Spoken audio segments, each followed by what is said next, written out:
Leo wanasema wameingia njiani, wameharibu nchi, wanadai katiba. Katiba iko wapi? Inaning'inia wapi? Tuipachue tuwape. Neni mpate katiba mpya.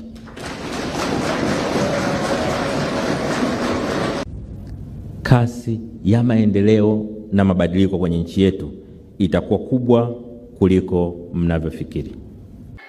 Nani kasema maendeleo yanaletwa na kitabu kilichotungwa kikaiko hapa? Moja ya mambo makubwa waliobaini kwa wananchi walipotembea tembea huko, wananchi wanataka katiba mpya. Tunageuza watu makasuku. Tunataka katiba mpya watu wote, tunataka katiba mpya, tunataka katiba mpya. Nenda muulize wewe kifungu gani cha katiba kinakuudhi, hajui. Unaweza kuwahakikishia Watanzania au kutoa ahadi kwamba kabla hujaondoka madarakani Tanzania itakuwa na katiba mpya? Nini hakikisha hilo? Wanataka nihakikishe hilo? Kwa sababu watu wanadai kwamba hii katiba imepitwa na wakati. Basi niachie mimi na Watanzania tutaelewana.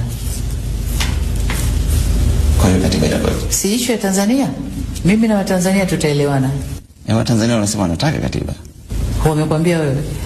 Nataka nitumie pia fursa hii kuwaonya wale wote wanaojiita wanaharakati kwa jina ili wapate kutambulika duniani, lakini kiuhalisia matendo yao ni ya kigaidi.